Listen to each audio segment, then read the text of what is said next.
I want to ask you something before we even get started. Think about the last time pressure walked in the room. A meeting that completely shifted because of a high stakes situation, maybe a conversation that got a bit heated, a moment where you knew what needed to be said, and something inside you did the math before you opened your mouth. Did you say it? Maybe you did, maybe you didn't. Or did you do what most high performing leaders do? You managed the moment really well. You stayed composed and you kept things moving along. And then later, maybe in the car or lying in bed at the end of the day, you replayed the scene and you knew you left something on the table. That moment, that specific moment, is where this book begins. How is it? Okay. Pause. Pause that moment. Okay. Pause. That moment, that specific moment, is what I want to talk to you about today. I'm Claire Hayek, neuroleadership expert, TEDx speaker, and founder of Mind Soul Purpose Team Building. I spent more than 20 years leading high stakes projects and teams under pressure. Welcome to the Neuroleadership Edge.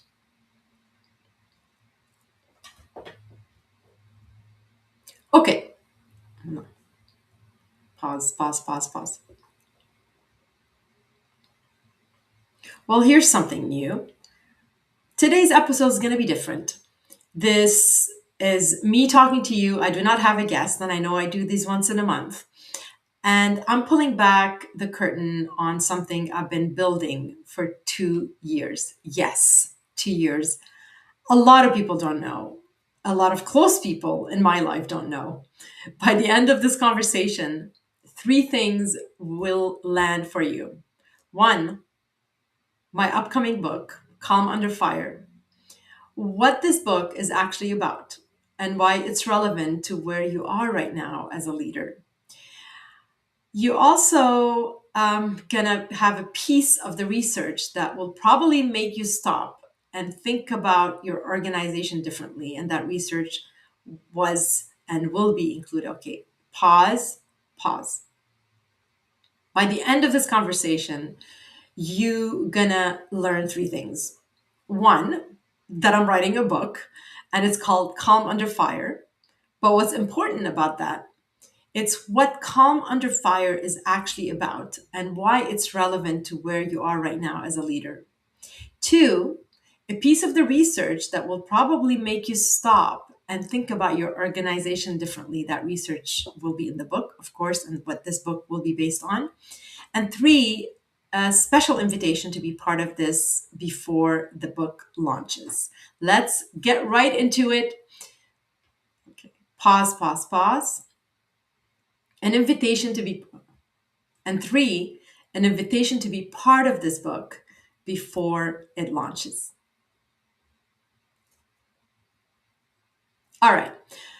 A lot of you probably know this, and maybe most of you don't. I grew up in Beirut, war torn Beirut. I'm a war child. Unfortunately, okay, pause, pause. Most of you probably know this, or maybe not. I have no idea. But for some of you that know, they know that I grew up in Beirut. In war torn Beirut, I'm a war child. I was a war child. Pressure was never something I discovered later in life, right? It was literally just the environment that I was raised in. I mean, oh fuck. Okay. Give me a second here. I just realized I gotta take this off.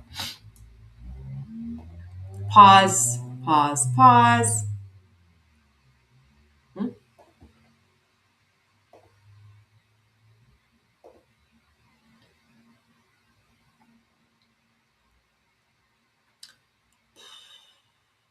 Okay. Pause. Some of you may know this, most of you maybe don't know this. Regardless, I grew up in Beirut, war torn Beirut, unfortunately, war torn.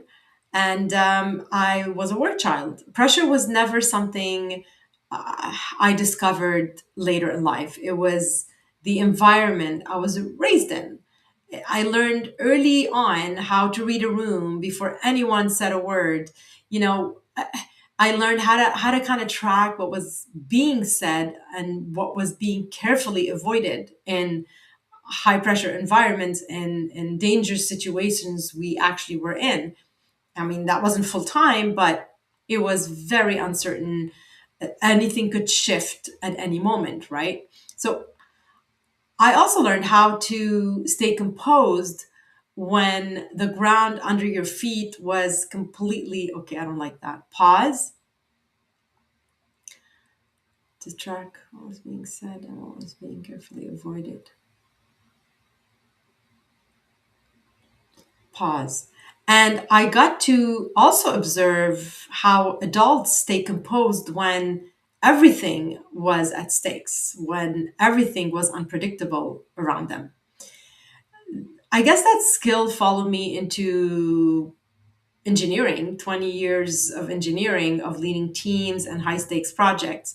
And I was really good at it. I was the person people counted on when things got intense. You know, what I did not see though for a long time was the cost. Because here is what I was also very good at: staying quiet in the moments that mattered most. I can think of actually a specific meeting I had an important insight. It was perfect. Like I was ready to talk about it, but the room was moving toward an answer that felt more comfortable rather than true. I had the question that would have changed the whole conversation, and I watched that moment pass. The agenda moved on, the room moved on, and on the outside, I mean, I carried myself fine. I looked composed, engaged, very professional. But on the inside, I knew I had basically chosen the easy way over contribution, over clarity. All right. So the reason why I talk about this is that the part that really got me when I slowed down enough to look at it later in my life was how practiced that felt, how natural that felt for me, how many rooms I had moved through that way when I just played along and stayed composed and didn't really contribute in the way I should have. How many moments I had literally bit my tongue, um, and, maybe didn't contribute my thinking that was, that would, oh, fuck, pause.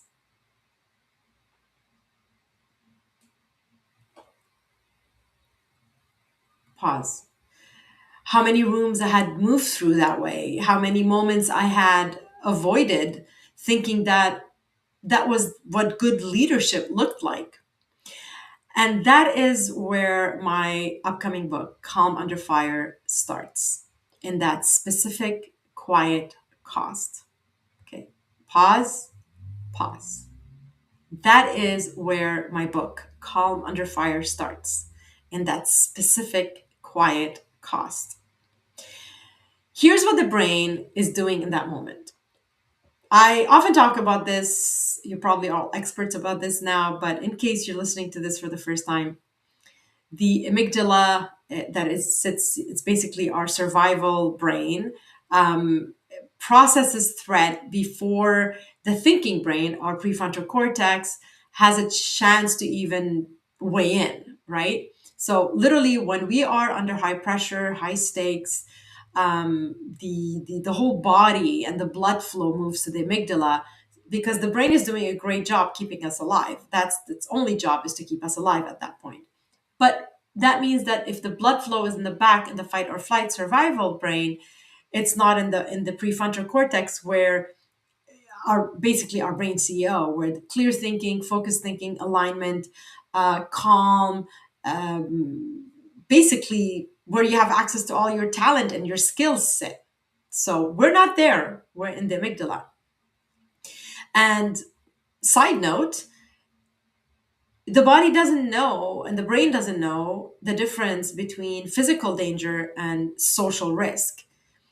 For instance, if you think about being maybe when you're being challenged in a meeting or you're feeling a bit exposed in front of an authority, embarrassed, or sensing that maybe speaking up might cost you something, those actually that registers in the brain as a threat in exactly the same way it would register if maybe you were being chased by a bear or a tiger. So when that fires, again, our bandwidth literally just completely shifts. So again, the brain CEO, the prefrontal cortex, where all the judgment sits, the creative thinking, the clear communication, we lose access to it. So the system prioritizes speed and safety over depth. So you see that? It's not because you do not get worse at thinking. You're just not there. You get narrower. You don't have the access to it, and basically you pause. Pause. You do not get worse at thinking. You're just not really there. You don't have access to it. So that pattern, my pattern anyways, formed through repetition. And these patterns, the survival patterns, form in everybody through repetition. And this is basically, I often talk about pressure proof leadership. That's really what it is. This is what the foundation of pressure proof leadership is. Now, over 2 years of writing this book, I sat with C suite execs, CEOs, COOs, CPOs, senior leaders across multiple industries and 5 continents. We talked about pressure, about the real cost of it. And what came up again and again across every conversations when I spoke to the leaders, they could all identify what was costing them. We literally were able to hone in on the cost of pressure in leadership. Um, Now, here's the thing: they were smart, experienced, very self-aware people. They could name and see the pattern in the room. They can see what was going on when pressure was basically managing the room. They could say what needed to happen. They knew what needed to happen. And then under sustained pressure, the whole system crumbles. And then the familiar move ran instead of what was decided, what was reflected on. So when the meeting is over, we go back to default, whatever pattern, basically our survival pattern was. So, and of course, that causes misalignment, miscommunication, working in a silo. I mean, the list goes on of what the cost is. And I really want to take a little bit of time to talk about this cost, because I'm sure most of you listening here are either founder, business owners, senior leaders, execs, and cost is important. How you run your organization, performance, efficiency is very important. Um, so we would, as we went on with these one-on-ones, these research conversations with some of the leaders, I would do a pressure diagnostic, and we would map where the gap is. So map as well what unresolved leadership pressure was actually costing inside the organization. And I do run a diagnosis, pressure diagnosis, and we go through the numbers. We look at a very specific situation and see what happened as a result, and how did that affect the business, how that affect the timeline, how that affected execution, delivery, retention, etc., etc., etc.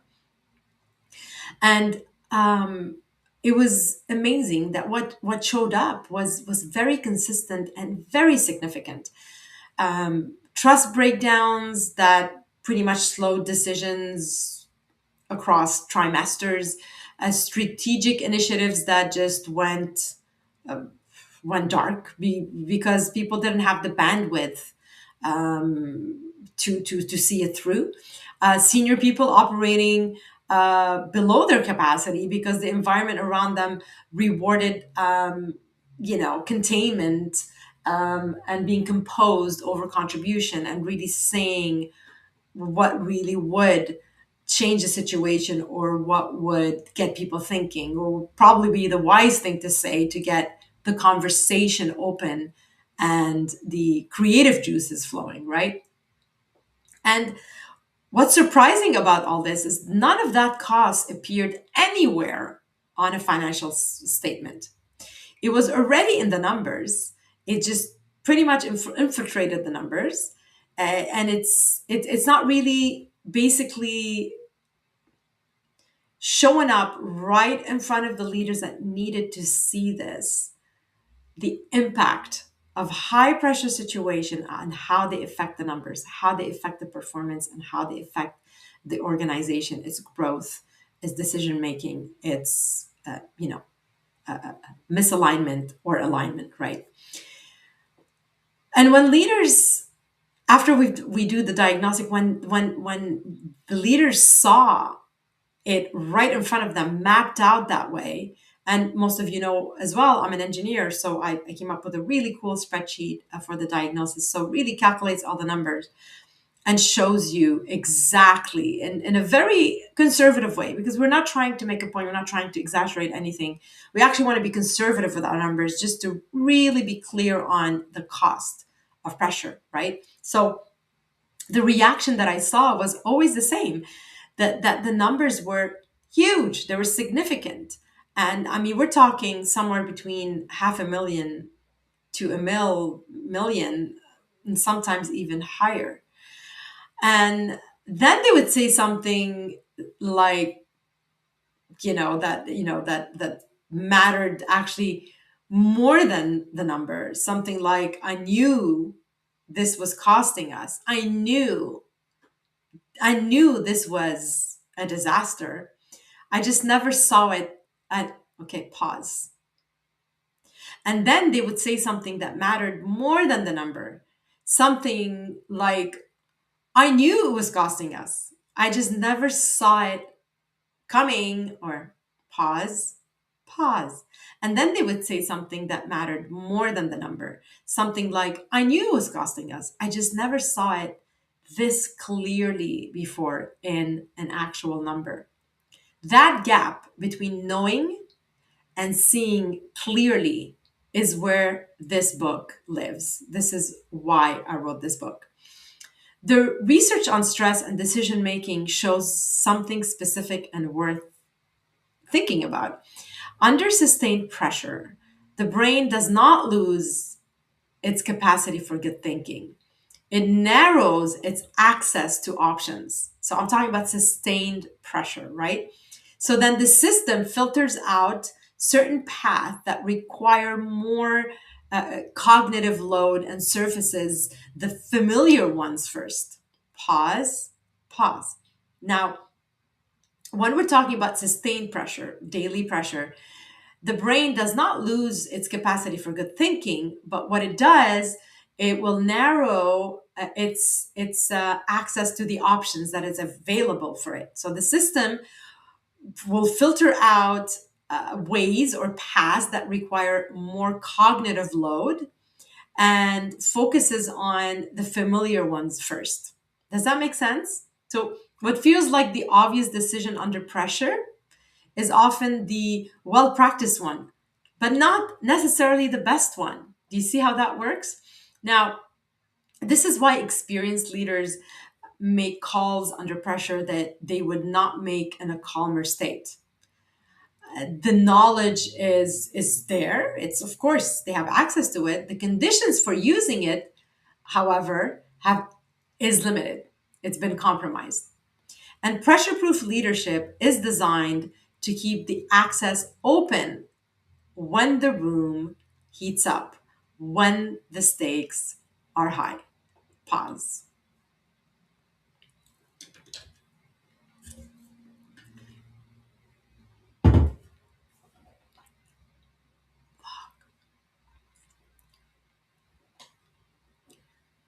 Pause.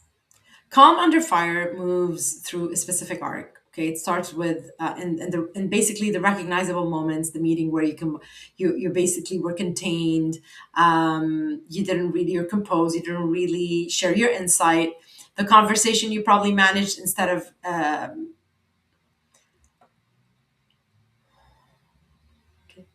pause, pause. Calm Under Fire moves through a specific arc, if I want to put it this way. It starts in the moments that you might recognize, the meeting where you stayed composed instead of, you know, shared your insight, or the conversation that you managed instead of actually having, right?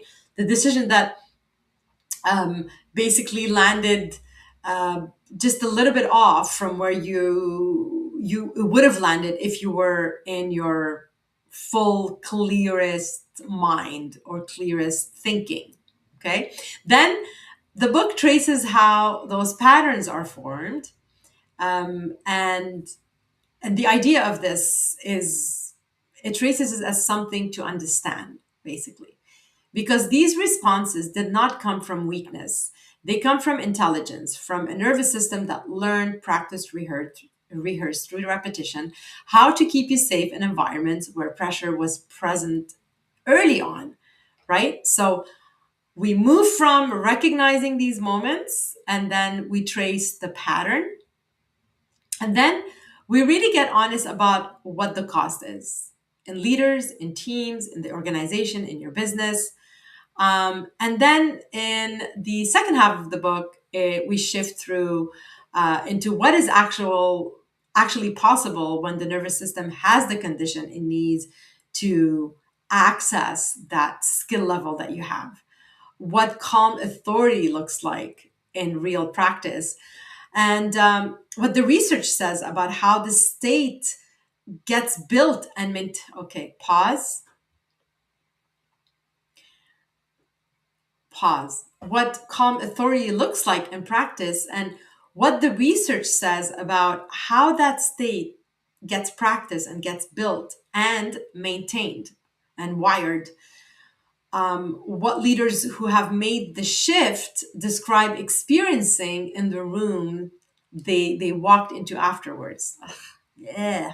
Blech. Okay, pause. We're going to rewind, and then in the second half. And then in the second half, it shifts, it moves into what is actually possible when the nervous system is regulated, where when calm authority is rehearsed and it's practiced, when you're able to rewire the high pressure pattern and able to access your skills. So the tools are in there. There's a three-layer system, the reset protocol, the identity work that makes it hold, basically, under sustained pressure. But I'm not going to give it all away. Just wanted to give you overview of the book, and here's why I'm telling you about this now, before actually the book is out. I am building an advanced reader group, a small group of senior leaders who will read basically early chapters and give me honest feedback, while, let's put it this way, the manuscript is still being shaped. People whose real world experience inside organization will make the final book much sharper. Because let's put it this way, this book is not about what I think, it's about research, it's about lived experience. Absolutely. I'm sharing lived experience with senior leaders and C suite execs, and many of the guests basically that I've interviewed on this podcast.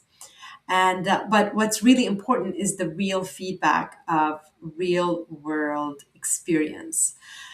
And in exchange, you get access to the book before anyone else does. And so you get acknowledged in it. You get early chapters, Your name will be in the book, and you have direct access to me while it's still being written. And well, you become part of a conversation that honestly I think is way overdue at the leadership level, don't you think? Now, if you lead a team, if you sit in high stakes rooms, if you recognize yourself in anything I described today and you want to be considered for the group, please go to clairehayek.com/book.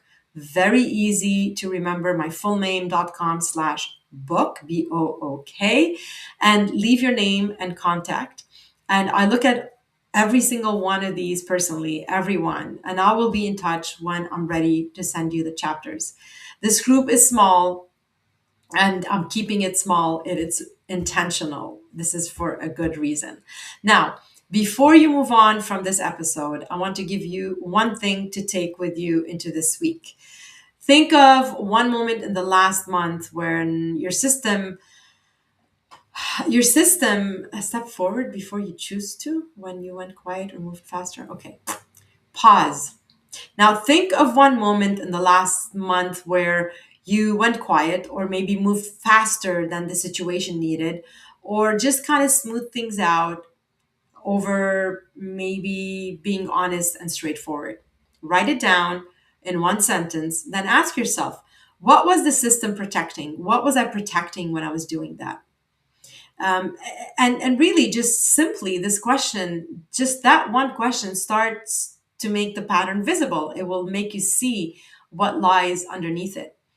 And once you see something, this is where change happens, because you when things become visible, this is where we can change them. You can share it on LinkedIn, tag me, and I'd love to say a thing or two about it, and I'd love to share back with you and comment on it. Um, Two other resources before I let you go. If you lead a team and want to see specifically where pressure is costing your again, okay, no, no, one more resource. What? Okay, pause. Pause. One more thing before I let you go. One resource that I want to share with you um, is the pressure diagnosis. If you are interested in no, I don't want to do that. I don't want to do that. Wait, wait. Um,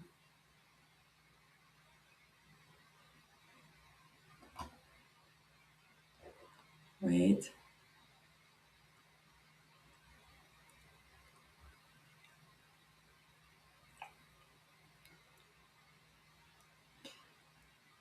Pause.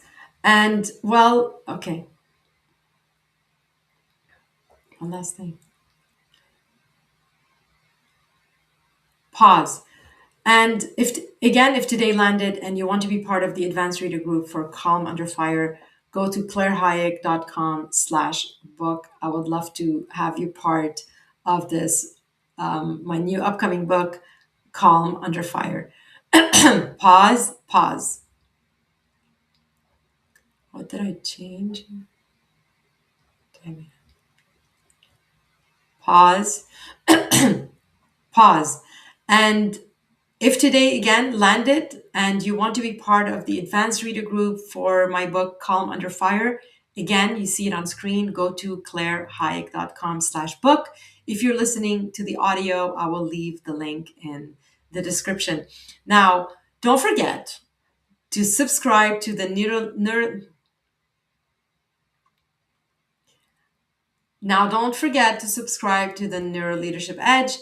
Every subscriber will really help us grow. It will reach further, and it will also help us attract the caliber of guests and conversation that actually move the needle, that actually make a change and make a difference and add value to you. So please click that follow, subscribe, and share the episode if this resonated. Lead boldly, stay human, and turn every challenge into a gift.